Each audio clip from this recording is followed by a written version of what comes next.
পানির উপরে তৈরি হওয়া বড় বড় ব্রিজের কনস্ট্রাকশনের সময় ইঞ্জিনিয়ারদের সবচেয়ে কঠিন চ্যালেঞ্জ হয়ে থাকে পানির গভীরতা এবং স্রোত। অধিক স্রোত এবং গভীর পানিতে ইঞ্জিনিয়াররা কিভাবে একটা ব্রিজ তৈরি করে সেটা সম্পর্কেই বিস্তারিত A to Z ধারণা দেওয়া হবে আজকের এই ভিডিওতে। তাই অনুরোধ থাকবে ভিডিওটি শেষ পর্যন্ত দেখার জন্য। আর এখনও যারা আমাদের চ্যানেলটি সাবস্ক্রাইব করেননি তারা দ্রুত সাবস্ক্রাইব করে ফেলুন। বন্ধুরা, হয়তো আমাদের ধারণা নেই আমরা প্রতিনিয়ত কত ব্রিজের উপর দিয়ে যাতায়াত করি, কিন্তু আমাদের মধ্যে অধিকাংশ লোক এটার ভেতরে থাকা কনস্ট্রাকশনের মাস্টারপিসের দিকে একদমই নজর দেয় না।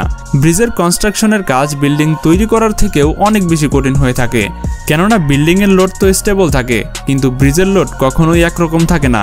ব্রিজগুলোকে প্রতিনিয়ত লক্ষ লক্ষ টন ওজন বহন করতে হয়, আর সেটা এমন লোড যেটা এক জায়গা থেকে অন্য জায়গায় মুভ করছে। প্রতিনিয়ত যেভাবে জনসংখ্যা বৃদ্ধি পাচ্ছে তেমনইভাবে বৃদ্ধি পাচ্ছে গাড়ি এবং যানবাহনের সংখ্যা, ফলে ব্রিজ এবং ফ্লাইওভারের গ্রহণযোগ্যতা বৃদ্ধি পাচ্ছে। আর এই গ্রহণযোগ্যতা সেই সময় আরও বেশি বৃদ্ধি পায় যখন ব্রিজগুলো মাটির উপরে না হয়ে পানির উপরে তৈরি করার প্রয়োজন পড়ে। জি হ্যাঁ, যেখানে মাটির উপরে তৈরি করা ব্রিজগুলো কনস্ট্রাকশনে কাজ করা ওয়ার্কারদের কঠিন চ্যালেঞ্জের সম্মুখীন হতে হয়, সেখানে পানির উপরে তৈরি হওয়া কনস্ট্রাকশন ব্রিজ তৈরিতে 10 গুণ বেশি কঠিন চ্যালেঞ্জের সম্মুখীন হতে হয়। ঘরের কনস্ট্রাকশন হোক বা বিল্ডিং বা ব্রিজ, এ সকল কিছু কাজের ক্ষেত্রে একটা বিষয় কমন রয়েছে, সেটা হলো এগুলোর ফাউন্ডেশন। যেমনভাবে ফাউন্ডেশন ছাড়া কোনো স্ট্রাকচার তৈরি হয় না, তেমনইভাবে ফাউন্ডেশন ছাড়া ব্রিজের কনস্ট্রাকশন কাজও সম্ভব নয়। এখন প্রশ্ন এটা আসে যে গভীর সমুদ্র এবং দীর্ঘ নদীর উপরে বানানো ব্রিজগুলোর ফাউন্ডেশন পানির তলদেশে হয়ে থাকে, তাহলে পানির তলদেশে পানির স্রোত এবং গভীরতার মধ্য দিয়ে কিভাবে ফাউন্ডেশন তৈরি করা যেতে পারে? পানিতে কনস্ট্রাকশনের কাজ করার জন্য জিনিয়াসদের সর্বপ্রথম টাস্ক হয়ে থাকে পানির গভীরতা জাজ করা। পাশাপাশি পানির নিচে থাকা যে মাটি রয়েছে সেটা সম্পর্কেও তথ্য কালেক্ট করা হয়। পানির গভীরতা কতটুকু, পানির নিচে থাকা মাটিগুলো কীরকম নরম নাকি শক্ত, এই সকল তথ্য কালেক্ট করার জন্য প্রফেশনাল স্কুবা ডাইভাররা পানির একদম তলদেশে গিয়ে তা পরীক্ষা করে দেখে। এভাবে কয়েক সপ্তাহ জুড়ে শুধুমাত্র ইনফরমেশন কালেক্ট করার কাজ চলতে থাকে। এখন যদি পানি কম থাকে তাহলে ফাউন্ডেশনের কনস্ট্রাকশনের কাজ সহজ হবে, কিন্তু পানি যদি অনেক গভীর পর্যন্ত থাকে তাহলে ওয়ার্কারদের জীবনের ঝুঁকিও থাকে। পাশাপাশি কনস্ট্রাকশন কস্ট এবং পরিশ্রম দুটোই 10 গুণ বেশি বৃদ্ধি পাবে। ইনফরমেশন কালেকশন করার পর যে স্টেপ আসে সেটা সবচেয়ে বেশি ইম্পর্টেন্ট হয়ে থাকে, সেটা হলো এই স্ট্রাকচার তৈরি করার জন্য পানি কিভাবে এই জায়গা থেকে সরানো যায়। জি হ্যাঁ, পানি যত গভীরেই থাক না কেন, যেই জায়গায় ফাউন্ডেশন তৈরি করার প্রয়োজন পড়ে সেই জায়গা থেকে পানি সরানোরও প্রয়োজন পড়ে, কিন্তু এত গভীর পর্যন্ত পানি কিভাবে সরানো সম্ভব? ইঞ্জিনিয়াররা এটার জন্য 3টি মেথড ব্যবহার করে।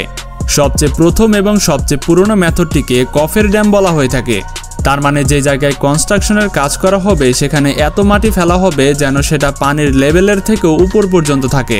যখন চারপাশে ব্লক হয়ে যায় তখন এর মাঝখান থেকে পানি বের করে সেখানে পানি শূন্য করা হয়, যাতে সেখানে কনস্ট্রাকশনের কাজ আরামসে করা যেতে পারে। কিন্তু এই কাজটা অতটা সহজ নয়। অধিকাংশ ক্ষেত্রে এই মেথডটি ব্যবহার করার সময় পানির সাইডে থাকা মাটিগুলো এতটাই নরম হয়ে যায় যে পানির প্রেসারে ড্যামের ওয়াল ভেঙে পানি ভিতরে ঢুকে পড়ে, ফলে ওয়ার্কারদের জীবনের জন্যও এটা হুমকি হয়ে দাঁড়ায়। এই ঝামেলা থেকে বাঁচার জন্য এই ড্যামগুলো লোহার শীট দিয়ে বানানো হয়ে থাকে, মানে লোহার শীটগুলো একটা একটা করে মেশিনের সাহায্যে পানির নিচে প্রেরণ করা হয়, যেটা পরবর্তীতে অনেক শক্ত দেয়ালের মতো কাজ করে। কনস্ট্রাকশনের কাজ শেষ হবার পর নর্মালি ড্যামের ওয়ালগুলো সরিয়ে নেওয়া হয়। বন্ধুরা, এখন আসি ফাউন্ডেশনের জন্য তৈরি করা দ্বিতীয় মেথডটি নিয়ে। এই মেথডের নাম হলো ক্যাসন্স। এই প্রক্রিয়ায় প্রথমে ফাউন্ডেশন মাটির উপরেই তৈরি করা হয়, তারপর সেটা কোনো একটা জাহাজের সাহায্যে সেই জায়গায় নিয়ে যাওয়া হয়, সেখানে এটাকে ইনস্টল করা হবে। এখন চ্যালেঞ্জ এটাই আসে যে এটাকে পানির নিচে সেটিং কিভাবে করা যেতে পারে, কেননা এই ফাউন্ডেশনটা অনেকটা বক্সের আকারের মতো হয়, যেটা নিচের অংশটুকু বন্ধ এবং উপরের অংশটুকু খোলা থাকে। আর এমনভাবে যদি পানির উপরে এই কনস্ট্রাকশনটি রাখা হয় তাহলে তো পানির উপরেই তা ভাসতে থাকবে।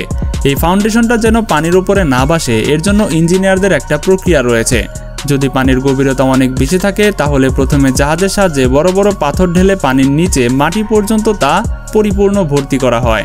তারপর এই ক্যাসনকে পাথরের পাহাড়ের উপরে শিপ ক্রেনের সাহায্যে রাখা হয়। তারপর শেষের দিকে এটার উপরে কংক্রিট ঢেলে এটাকে আরও শক্তিশালী ও মজবুত করা হয়।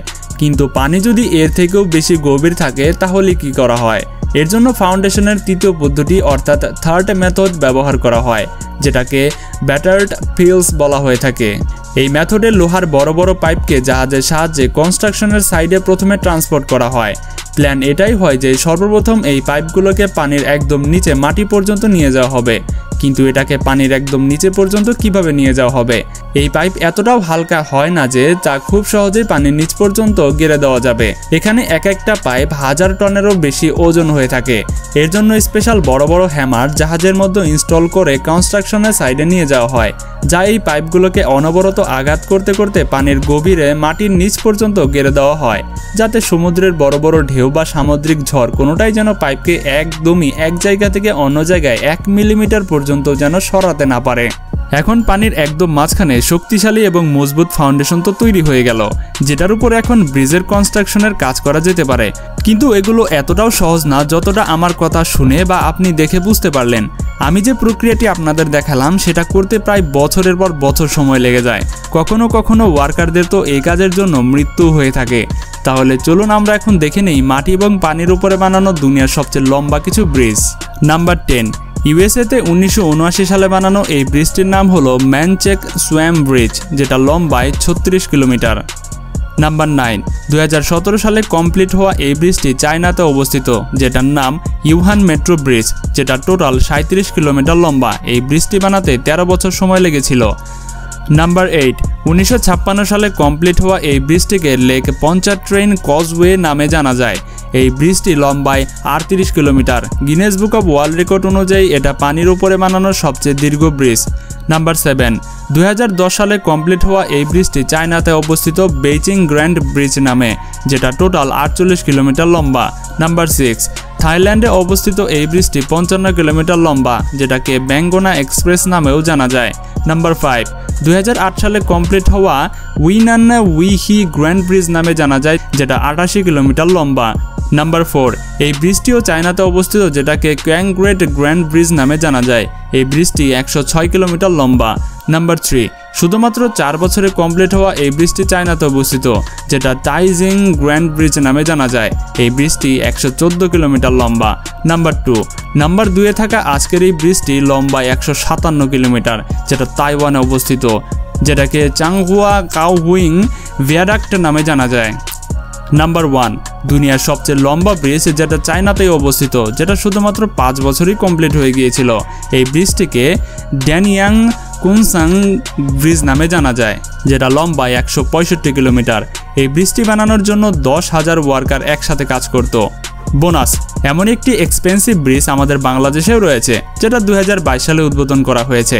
এটাকে পদ্মা ব্রিজ নামে জানা যায়, যেটা 6.15 কিলোমিটার লম্বা, বাংলাদেশের সবচেয়ে বড় ব্রিজ, যেটা তৈরি করতে 7 বছর 6 মাস 27 দিন সময় লেগেছিল।